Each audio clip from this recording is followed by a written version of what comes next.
Hey everyone, Lorenz here. I recently got invited to do a lore interview with some of the developers at ArenaNet.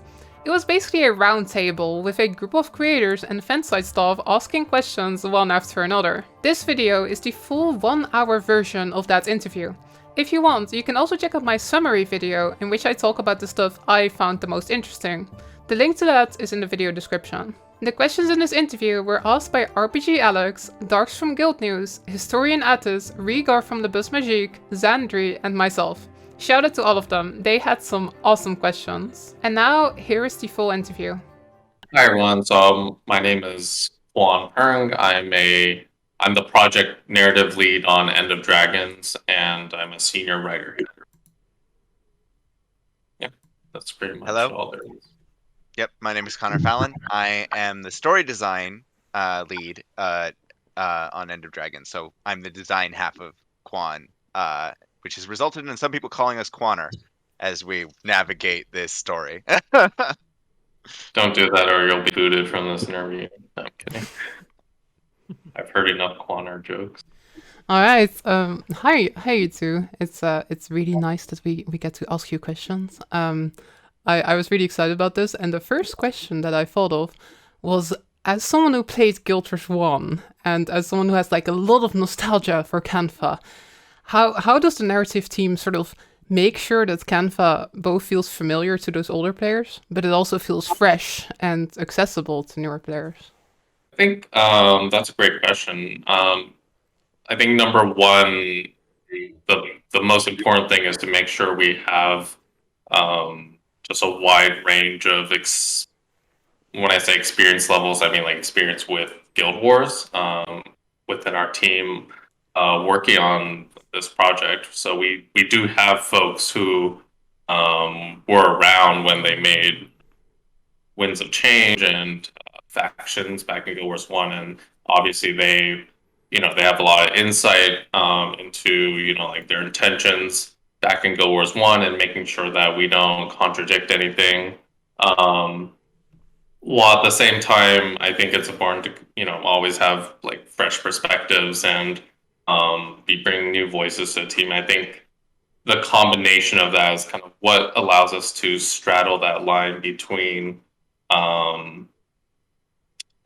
making sure that returning players, this does feel like this is the same place that you visited in Guild Wars 1, just a century or two later. And at the same time, making sure it's kind of new and fresh. And I think that's important for both new players and returning players who, I think factions will always be there for those who love it.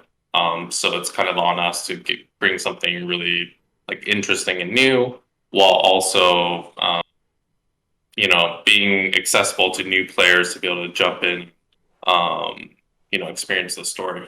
Yeah, what Quan said about having the people of various skill levels on the team, of experience levels on the team, is super important. Because, for example, we could do something that's super tied into what happened in Guild Wars 1, and then one of our, newer people goes running through it and like, I don't understand any of this, right? Like, why is this important? And so that's a good check for us to be like, okay, let's reestablish some of that stuff. Let's add a little bit more explanations for it, or vice versa. Someone who's been in the studio since Guild Wars 1 runs through some things and they're like, hey, this seems a little weird given XYZ thing from Guild Wars 1. And we are constantly looking for that balance. And we also, like, as I talked about during the live stream, like we made that timeline of the major events that affected Cantha. And like that's been really helpful in informing, we have a clear story for why the things that have changed, and why things that have stayed the same have stayed the same. And the fact that we know that internally allows us to, I think, provide a cohesive explanation that works for both groups, if that makes sense. All right, awesome. Thank you for answering. That makes me really excited. Hi guys. So again, thanks for getting on with us, and so I can ask you questions. So one of the things I wanted to know about was how you built this sort of, I guess, the starting point for the development of End of Dragons on the narrative side of thing. Like, what was the process like when you were building the, I guess, like the one pager or sort of like your starting point for the End of Dragons expansion? I kind of thought this question off the back of an AMA Todd Howard did about Starfield. Or he did a Reddit post about Starfield, and I'm sending a lot of stuff about how they set the tone with Starfield and how they started development. So I'd just be really interested to kind of hear what the process was like for you guys with this latest expansion. Yeah, I'm just going to time it. The Starfield comparison is interesting because that's obviously they were developing a completely new IP while we're building on an IP that exists. So a big part of it was like, hey, what are some for us? It was like, hey, what are some things we need to explore in this world? Some key questions, some key aspects of the world, right? And then building out from there. And Quan can talk probably in depth about that, but. Yeah, but I think that's important to bring up is there's a slight difference in like, building a new IP and using an existing one. That being said, in this case, we did treat it pretty similarly in terms of like that, like one pager that you described is kind of the end goal, right? And like that's what we know we're shooting for is like this, I think tonality / kind of like a core theme for me, at least. That's like what my end goal is, because I think that high level, just essence of an idea that's hopefully the thing that can be kind of distilled to the rest of this like huge development team, right? That comprises many disciplines, whether you're an artist or designer. Like I work closely with Connor, but I may not work as intimately with an open world designer, several working on a specific map that I don't have minute visibility on. So it's important for us at the stakeholder level to kind of make sure we have like that core tone and theme nailed down, so that way it can be like dispersed to the rest of the team. And in the case of End of Dragons, I've seen this word show up emergently within like fan discussions, but I think that means we hopefully did a good job. But like our kind of one word tonality was Jade Punk, actually. We knew we wanted to bring a little bit of futurism without leaving the Guild Wars fabric completely, obviously, and staying within the world, but still do something kind of new and interesting and unexpected. And there's when a game is like this big and complicated, there's many different influences, but we always went back to like that core original tone and theme. So okay, well, nice to meet you, both of you. I've got, let's say, a more mundane question. So in the reveal trailer, so we saw Mai Trin, which is a very old character that dates back from Living World Season 1. My question is quite simple. What was the reason to bring Mai Trin back in the spotlight instead of, say, creating a new faction that would be the hook to go back to Canfa? I mean, it is worth noting that there are a lot of new factions and characters that are involved in the storyline. Like, obviously, indeed. Yeah. But still, why now? Why Mai Trin? So the answer to this question is really that, like, as we were developing the themes and figuring out, like, what are we trying to do and what kind of stories are we trying to tell in End of Dragons, without going into too many details on exactly how, it became very clear that Mai Trin and the Aetherblades and this mystery of what they'd been up to in all these years, like, could tie in really nicely. And so we, and if we don't want to constantly just be opening up new threads, right? It's also really good when we have such a massive world to revisit some of these old threads that have been around for a while. I mean, Mai Trin was last seen in Season 1.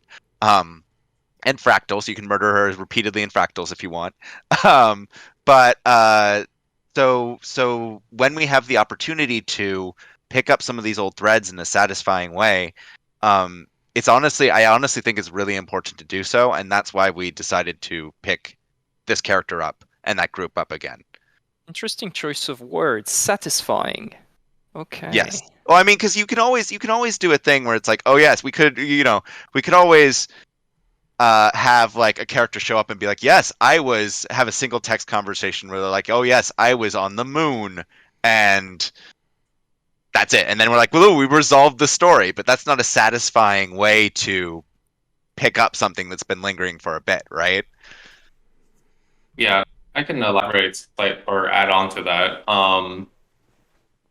And I think this kind of elaborates on RPG Alex's question as well, or that I don't think I could go more in depth in, which is, at the beginning of the pre-production process, we ran like these story breaking sessions, which is basically just figure out, within the golden path or campaign, um, what happens, right? Like what is the beginning, middle, and end of this? And like we made sure to make sure this was a multidisciplinary group, including design, and so Connor and several other designers worked closely with us.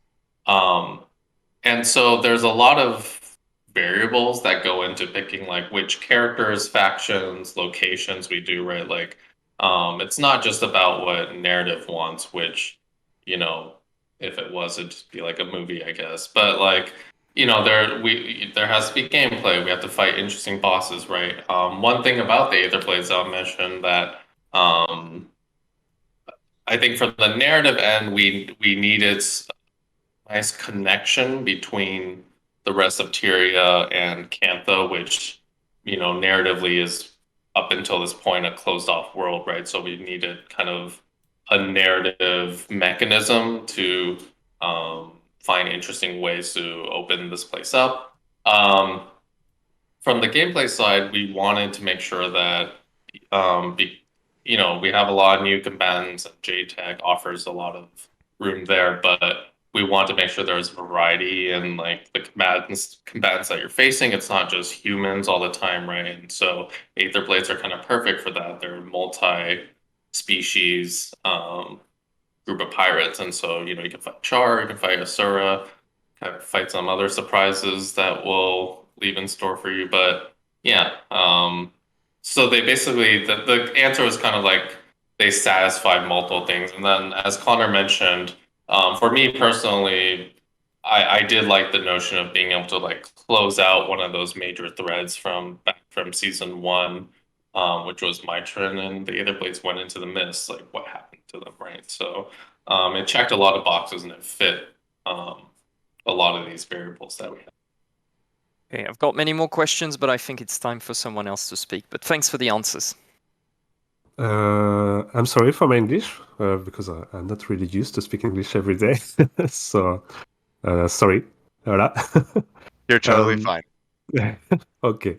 Fast forward 2 centuries and all the changes that were bound to happen.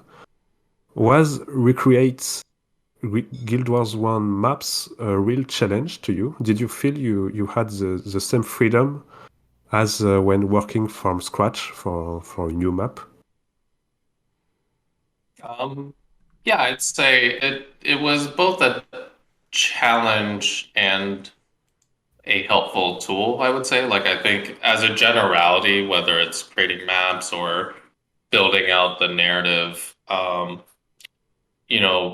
we're working with a pre-existing world, in a way that's a creative constraint, right? But as Connor, I'm sure will agree, creative constraints are very helpful a lot of the times. Like they guide you in a way where like, hey, I cannot do this or that.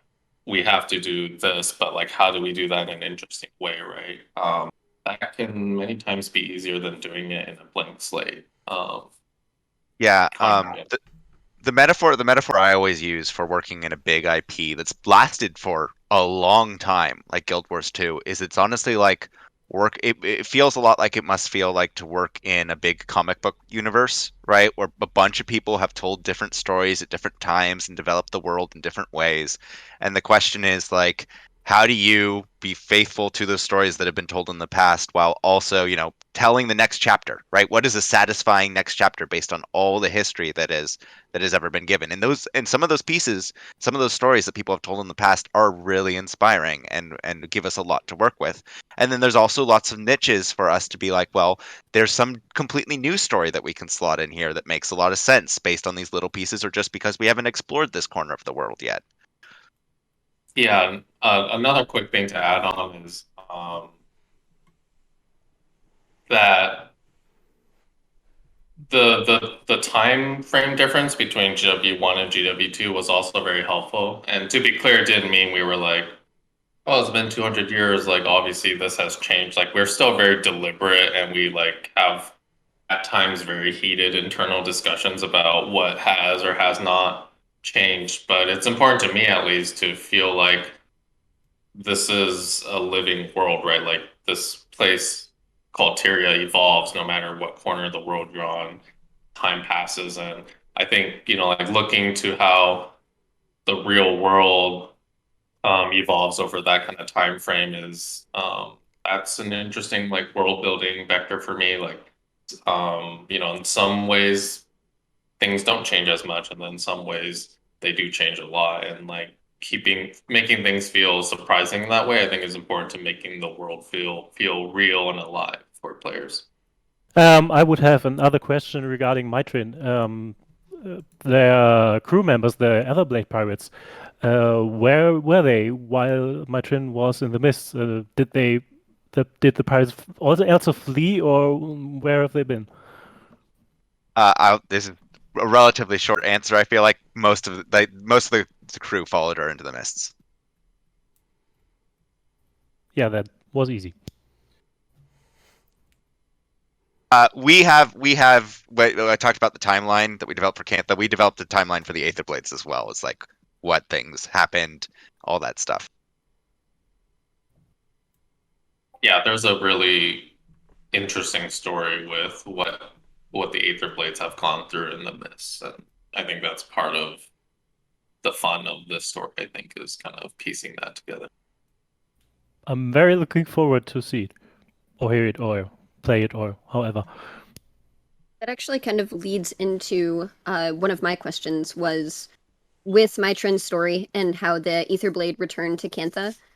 Is it going to be like explained in detail what happened to them in the mist? And you had mentioned that you normally have like a difference between what's told like in narrative and dialogue in game versus what's in cinematics. Will it be a cinematic, or will it be just kind of like as hints that are dropped in ambient dialogue? And can you tell me that? I can. So the story is told, I think, through a number of different narrative channels. I will say that things that usually happen in the past, I tend to, when I say it is like a personal thing that I, being the narrative lead, I'm sure it influenced things in that way. Like, I don't necessarily think we had like cinematics as a strong vector for conveying like things that happened in the past, right? Like, I don't know. I don't personally feel flashbacks are like the strongest way we could utilize like cinematics and things like that. So I'll kind of like put that generally out there. But that being said, I think we use the really rigid fleshed out story that we knew existed and kind of use that to inform a lot of the, as you said, it might be in like ambience, but we also I think we can say this, like we have like recordings, conversations between the crew members that you'll find in part of the story and throughout the world, and that will like flesh things out. And on top of that, there's book deaths and things like that. So yeah. So to summarize, like, yes, you will be able to find a lot of details on that story. It's not going to be like obviously you won't be able to find like and on day 1 and then on day 2 and then on day 3, but you will be able to find like there will be quite a few details for you. And then the events that happen inform the characters and their personalities and where they're at. I think a lot of that will you'll be able to like infer like, oh, something happened to this character because of the way they're acting, right? And like I think all those pieces will hopefully come together as you play the campaign. That's awesome. Thank you. Should I go again then? Like from the start again? Let's go in a circle. Yeah, why not? Yeah, Why do it. not? Sounds good. Okay, this is something I've been curious about. It's kind of like pivoting away from Mai Trin for a bit. We've also seen a lot of new End of Dragons characters, but so far they're a bit of a mystery. We don't really know much about them yet. Is there one character that you are particularly excited about, for us to meet? I think Connor and I might have the same answer. I mean, the first part of the answer is that there's a lot of characters that we're really excited about you to meet. I think in general, this expansion has a lot of really strong new characters that I think people will find memorable. And we from internal playtests, people have said that they like them. So I'm just excited about that going more widely. But yes, the big one I think is one that we share, which Quan can talk about. Yeah. I think the big one, and like this, it's pretty clear because like, you know, we asked our internal alpha playtesters, and also we have obviously devs, you know, playtesting, and we try to get devs with fresh eyes and, you know, get their unbiased opinions, and they all say that they love this character. Is Detective Rama. I think he has appeared. I know visually he has appeared in the like live stream, and we've already announced he's played by Nosher Dalal, who's he plays Charles in Red Dead Redemption 2, and He's a the fantastic combination voice of actor. the combination of the character of Rama as portrayed by Nosher is just so much fun. He's like a very kind of sardonic, snarky character at times, but he has a lot of like heart, and he seems to genuinely care. And I think there's a lot of great moments in the story where you even have some alone time with him as you, the commander, and you know this kind of jaded Canthan,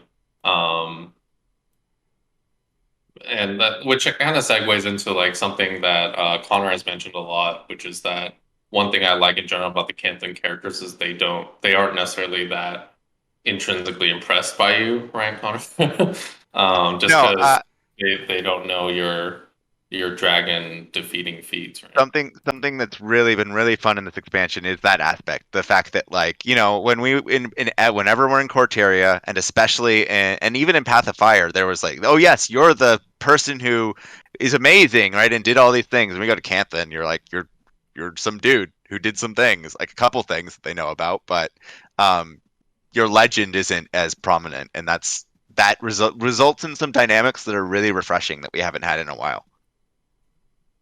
But yeah, there's also there's a bunch of new Canthan characters, and Connor and I like a lot of them. There's also new Aetherblade characters. I don't think we need to talk too much about them, but one in particular is also a very big fan favorite. And the last thing I'll mention is that on top of that, you know, we deliberately chose which returning characters would come with us, right? We know there's Marjory and Kasmeer, and Taimi and Gork, and people have also been really receptive to them as characters in the story. So, you know, in addition to the new characters, the returning characters, I think they get a lot of,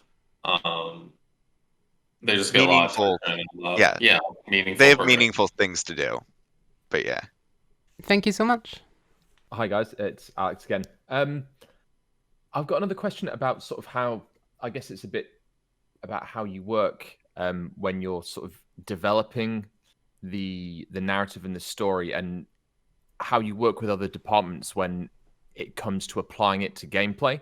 So do you ever have like a ridiculously sort of extravagant story beat, and then someone will turn around and just say, hang on a minute, we have to program this now? I mean, Right. part of developing a story like this is looking at like what tools do we have access to that we may have not used in certain ways before, right? I think I talked way back, and like how can we use the pieces that we have in new and exciting ways, and then you can be very smart and judicious about like, and with negotiating with the other teams and navigating like, hey, here's the completely new stuff that we need, because if we get this thing, it opens up a bunch of possibilities, right? So it's a back and forth, it's a conversation, right? About like how do you get the most mileage out of the things that you are doing. And sometimes that does mean we want something entirely bespoke for this sequence because it's so important. And sometimes it means like, hey, we can do a cool twist on by using some tech that we've had for a while, but we haven't really leaned into, right? Does that make sense? Yeah, for sure.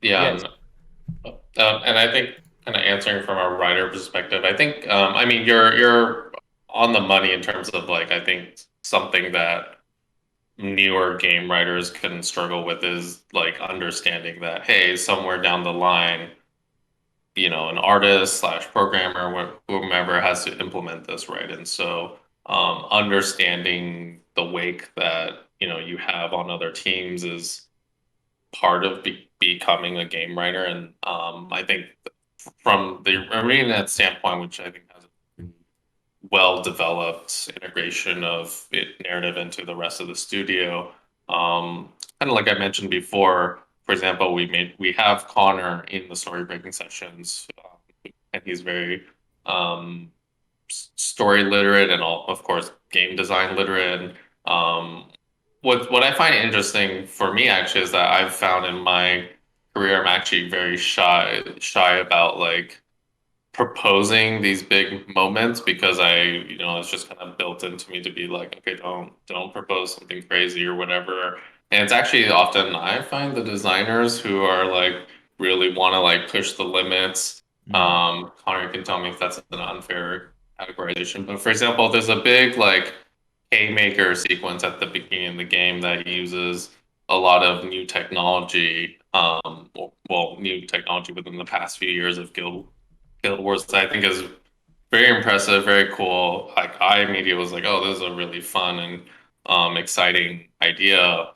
And it was interesting to me that all the like designers around Connor were like, "Can you even do this? Like, you sure?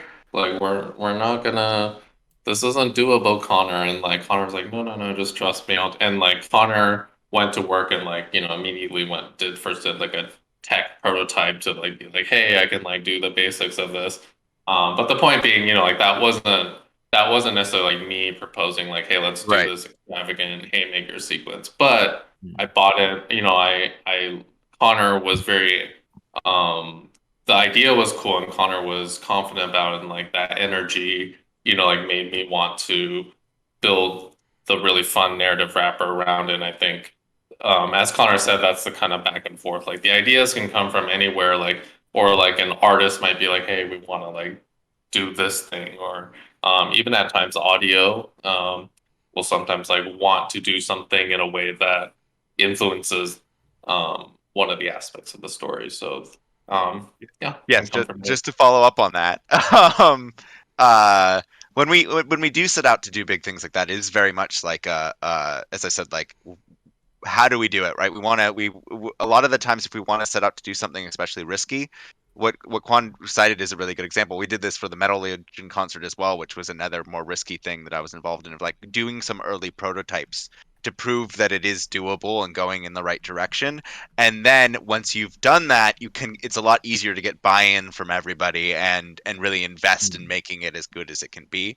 And so sometimes it's this iterative. It's not the part of the back and forth is like, okay, well, here's some concerns. Let's explore how we solve those concerns, and then we are able to go forward or back off if it's not working, because sometimes it doesn't, right? And so it's just really about respecting the wisdom and knowledge that everyone brings from their respective disciplines, and navigating like how you add those components, how you basically build outwards from the core of the idea in order to resolve any potential problems as quickly as possible. Oh, that's awesome. Thank you both. Great answer. I would like to know how long has the basic idea of Ender Dragon's story existed? Since vanilla release years ago, or since when? Elements of the storyline have existed for a long time. One of the things that, like, for example, I'd say, but it is really important to note that, like, when you're working on something like this, plans do evolve, right? And if you I mean, Quan, honestly, you could probably speak to this a little bit better than I can. So Yeah, I mean, the what Connor was getting at, and I agree, is that basically there are like big stakes that were like set in the ground in terms of the story that were generally like, hey, we have to go in this direction. In terms of End of Dragons, um, like we are. I'm choosing my words carefully because I don't want to like color this, but like we are going in at least. I don't want to say culmination or like ending of the Dragon Cycle story, but rather like we knew the Dragon Cycle story would come to a certain point, like at this point in the story, right? And so we knew we had to like have the Dragon Cycle story be a part of this. And the story of Guild Wars 2 has largely been the story of the Elder Dragons, and a lot of that was from like Mo had a lot of say, for example, in like a lot of the Elder Dragon story. He was not the only like voice, but there was a lot of things that he worked with the teams back then that we knew that we were going to have the story progress, at least in End of Dragons, right? And so at least knowing that, while at the same time, as Connor said, we were always open to challenging those ideas, or like saying, hey, how can we do things, get to the same place but differently, and whatnot. And so there's both, I think, an element of like, yes, there were story elements that have been like kind of set in stone, but then there's also just new, fresh ideas that have come over the course of development, like through pre-production into development. We're always people are always asking questions like, is this the right choice, or like, should we do this instead? And the game story is a collaborative effort through many people, right? And I think it's important to both respect like, hey, there's this trajectory of this story, but also always leave room for storytellers from any discipline to kind of nudge the story in a certain direction. So Okay, thank you. Right. We got some clues about an Empress in Guild Wars 2, especially on Twitter with the presentation of some content symbols. Is the Kainengta bloodline still so patriarchal? Is it even still in power, or will we finally see an Empress rise to power? And if so, were you inspired by our own evolution on such matters? Oh, yeah, minor nitpicky thing. This is actually not the first Empress. The answer to that is yes, because we've mentioned there is going to be an Empress, but this is actually not the first Empress that Kantha has had. So yeah, the it is part of the same bloodline as you mentioned. And yeah, society has changed in a way that I don't think an empress is as big of a thing anymore in Kantha, and you're right that that was partially inspired by just kind of the looking at like real history and being like, well, attitudes toward these things naturally kind of become more progressive as time goes on, right? Like 200 years has passed, and similar to everything else we mentioned, like we do have like a lineage mapped out from winds of change through now, so and that will be that's portrayed in the game as well. Okay, thank you. So you had talked about with my initial question about Mai Trin and the way her story might come up, and you'd mentioned the reporting. And that kind of goes into my next question of, we saw the narration for the game kind of take a shift from Heart of Thorns into Path of Fire. And I was wondering if you could kind of elaborate on what, like, if there's a change in narration into End of Dragons. And Yeah. it kind of looks like some of it is like with the reporting especially that you mentioned, kind of like film noir type, and I don't know if that's close. Can you clarify this question a little bit? Like, what do you mean by narration? Do you just mean like the tone of the story, or the methods we use to tell the story, or? Essentially the tone and the methods. And Okay. it looks like for essentially like going into Heart of Thorns, there were less cutscenes with dialogue. It was more like as part of an instance, and then going into Path of Fire, it wasn't even having as many instances. So I was wondering if it was going to be like kind of, yeah, just like if it was going to be like a sad tone, and if it was going to have more of those cutscenes, or if it's going to be more of the reporting like you were talking about with Mai Trin's story, and if that was going to be kind of like a film noir type narration.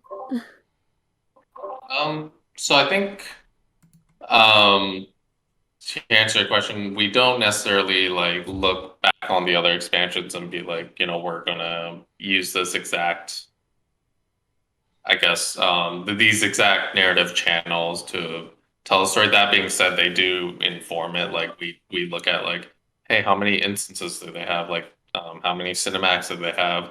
That's at least helpful for kind of like just pure budgeting reasons of like how much development time do we have, right? That being said, I think in general our storytelling sensibilities as a team has changed and evolved over time in terms of what we value. For example, I think cinematics are very notably different. I think with Iceberg, probably season 4 and beyond, but definitely like into Iceberg Saga, even more so in End of Dragons. You know, Chelsea, the cinematics director, like really cares about having like character conflict slash character driven cinematics, right? We can use them to illustrate a lot of subtle character beats that are harder to illustrate in game, things like that. Yeah, and I will say, and like so, but we have all the like, for example, we have like open world portions, we have instances of varying sizes, and I one thing I'll say that is that I do feel like this is in End of Dragons, all those pieces feel like the strongest kind of version of those, right? Like we've learned a lot over the years, whether it's from design or narrative and whatnot, like how to make them more efficient, more interesting. For example, open world portions are always very difficult narratively, right? And like we wanted to make sure that we do bring you into the open world to engage with that content, but hopefully not do things in a way that funnels you into the open world map content rather than like feeling too much like it might as well have been an instance, for example. Where you don't want it to be disruptive, right? Right. The way I would put it is, as someone I've been working on this since Path of Fire, and we've tried a lot of different things at various points, and there's been a lot of lessons on what works and what doesn't, and what are the pitfalls. And sometimes it's been like, oh yeah, this thing mostly worked, but there was like a slight problem with it, and we can adjust for that a little bit. So, what we are doing here, I do think amounts to an evolution of what we were doing, but there's still going to be instances, there's still going to be open world sequences. Some of the language will overlap with some of the stuff that we've done, in addition to leaning on things like logs and finding hidden things throughout the world. But I also think those are things that we've done in previous expansions as well. Let's fill out the story by exploring. But yeah, if that makes sense.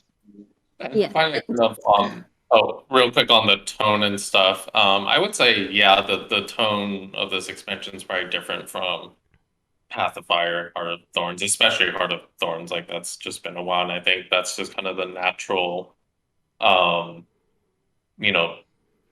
distance from when Path of Fire was released years ago, and so I think we're always trying to like do something new, kind of similar to how in season 4, episode 2, like that had a very different tone, right? And I think back then, Tom, the narrative director, was really experimenting, or he's very open to experimenting with like different genres of story and different voices and tonalities, and I think Yeah. that's what's interesting about working on the game. And so, yeah, Noir. I will say noir is not a bad choice to describe the tone. It's not. I wouldn't say it's like dark all the time. Quan and I definitely both really enjoy both the really lighter moments and darker moments. And I think having both of those like makes the other stronger, right? If you're just light all the time, then the funny things stop being funny. And if you're just dark all the time, then it becomes soup of it becomes a morass of of depression. And so I think we have a really nice balance of that in End of Dragons, if that makes sense. But there is an overall like noir, like investigating mysteries thing that's going on. It does. Thank you. I that was actually a really good term, was like advancing and evolving was what I meant, because it seems like obviously everything has a lot of the same structure, but it's just kind of been worked on, and like, yeah, thank you. Awesome. This is my chance to ask something I've been really curious about. There are a lot of community members who are really, really passionate about the Guilders lore, including most people in this call right now. Does the narrative team ever look at like community lore speculation? I've been wondering this for years. Like, what is that like? Has there ever been some prediction that really impressed you? Yeah, so this is a really great question, and kind of, the answer, the very short answer is like it depends. But I would say, like previous to this, I worked on the Destiny 2 franchise, which Destiny is also like a very like has a rich world and stuff. And then so I can kind of answer from the perspective like having worked on that franchise and then now working on Guild Wars, which both of these have very passionate fan bases. They have a lot of history and whatnot. And in both games, I guess I'll only speak personally, but I do think it applies to a lot of writers, at least. Like we do read, like kind of what fans are talking about. Like I watch a lot of your channels on YouTube, actually. I go to the various places where players congregate and read what people are talking about. That being said, I think for me at least, and Connor can feel free to give his perspective as well, but I try to go in with a very specific mindset. Number one, I really don't ever go in with the idea of like, like mining ideas or anything. Like if anything, like, if an idea gets too popular, I think it's on us as storytellers to, I mean, this is why storytelling is hard, to both meet your expectations in terms of being satisfied by a story, and and that's a very sort of like nebulous concept, right? Like, what does it mean to be satisfied by a story? And that means something different for different people, but either way, that's the goal. And then, but number two, do it in a way that surprises you, because if you know how a story is going to unfold, why would you want to experience it? Like if it just happens exactly as you expect, right? And so finding that balance is like the difficult part of the job. But and I think part of finding that entails understanding your audience and like knowing what they're thinking and whatnot. But at the same time, I try to go in and like read the comments, but be kind of like emotionally removed from it, right? Because like some of the feedback can be positive, some of it can be negative, right? And like making sure like we know like what the fans are thinking, but not being too influenced by it, because it shouldn't be like totally steered by I guess like solely the Yeah. fans, right? Like If you completely changed your story because someone was like, I really want to see X, and X didn't fit in naturally to the story, you're going to wind up with a really disjointed story. So again, that's when I was talking about Mai Trin, like it's picking up the pieces when they make sense and when they're satisfying to go into. To go back to your original question though, a little bit, yes, for me, I do watch a lot of this stuff as well. I personally, for me, one of the most satisfying things is actually checking out people's reflections on the past, right? And being like, hey, like this is how I responded to this. Like this is why some character spoke especially to me. I tend to find that especially insightful. But there is also some fun in like, especially once we know where once we have locked down some of the details of when some of that speculation starts hitting and being like, oh yeah, they're pretty close, or wow, they're way off the mark. And both of those are fun in different ways. It's not like the thought of ha ha ha, they're wrong, or ha wow, they're right. It's like often it's like, this is just interesting things that people are imagining based on the pieces that they currently have in front of them, and I have access to a different set of pieces, right, that I know of. So it is really neat to get that perspective of where do people's imaginations take them when faced with, the same set of information, if that makes sense. Yeah, to get a little more granular, like going off of Connor's examples, like there are times when someone brings up at least a topic like, hey, well, they talk about this that I don't think may not necessarily influence like the main story, but we're like, oh, that's a good thing that we hadn't thought of. Like we had like this character from Guild Wars 1 or wherever. Will they be mentioned? Like, and can we find a place for it? That kind of thing is definitely something that happens a couple times. And as Connor mentioned, like we do read like the predictions and kind of react to them. Like there are some that were like, this is weirdly on the mark in an unexpected way, and like we will like share it in our team chat. And again, we don't, and like at that point we have hopefully done the process of storytelling. Oh, sorry, my cat decided to join. Aww. Done the process See, of this is why we storytelling turned video on. correctly. Oh my gosh. All right. Well, but yeah, we've hopefully like don't get influenced too much at that point, and sorry, my cat distracted my train of thought. But basically, like we both look at what you are saying, but try to make sure we are performing our roles as storytellers. And that is really interesting. Thank you so much for answering, and I like your cat a lot. Thank you. Hi guys. I kind of really want to ask you some stuff about like Kunavang and Albax, but obviously I don't want to like. Yeah, I saw you there, Connor. Yeah, okay, I'll be quiet so someone else can go. Ow. Kunavang is in the game. Yeah, they're in the trailer. You saw them in the trailer.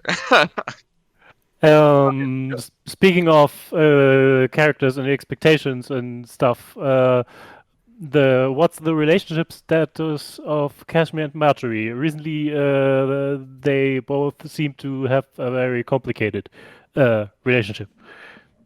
Yeah, so I would say, like I would describe that complication as kind of in recent times. I would say since Path of Fire and then going into Icebrood Saga, the complications in the relationship have been that I feel both characters are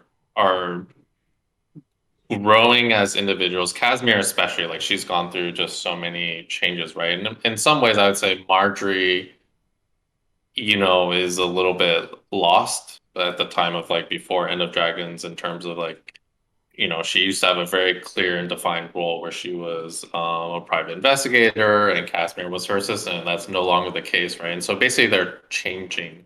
And I think that's always potentially complicated for relationships, right? Like that's just a very human thing that we all go through is like how like as individuals you're always growing, but you're always in a relationship. But so in End of Dragons, we keep all that in mind. Like their relationship is in that place of they're both individually growing as people, but also how is their relationship with one another evolving? No, that's a really good way to put it, Quan. I think the point now that they met when Marjory was kind of driving things through the investigation, and now Kasmeer has really taken a focal point in a lot of her outreach to the Char and things like that, and Marjorie's been the one tagging along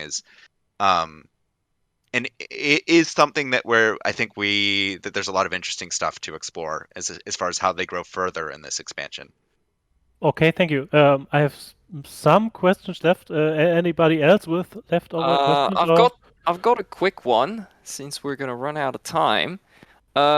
Is the Jade Brother, like the techno punks that we've seen, who are very invested in like lunch money stealing technology, are these guys linked to the rich pantsy brats that we fought in like Guild Wars faction, or are these two separate groups that have the same name? I think we can answer this. Yeah, yeah. It's too much of a spoiler, but yeah. So the answer is they've largely are a new group that's taken. Okay, the name. right. And you know, same name, different origins. right? Yeah, they're like, this name has again. history and power. We want to use it. Yeah. Right. And the evolution of the gangs is again something that you'll find out more about in the game. Like it was just a question about continuity. I don't want to drag you into spoiler territory. Yeah. I think we have time for one lightning round question, and then so anything that's super quick, and then that's probably it. Can I ask a strange question? I mean, are there still dredges in Ecovald? And what about the tunnel between the Thousand Chevropix and Ecovald? Is it a legend or a reality? Tunnel historian had it? No, I mean, so I think we can outright say like the tunnel was a legend.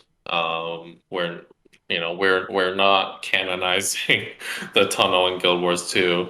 The Dredge, Connor, do you want to talk about the Dredge? I mean, I think that that's going to be one of the stories that you discover when you go to Ecovald. Would be my take on that about what happened. We did not forget about the Dredge. Like that was a question we asked ourselves and we answered, and that will be reflected in the game. Yes. Is it when things change or when they stay the same?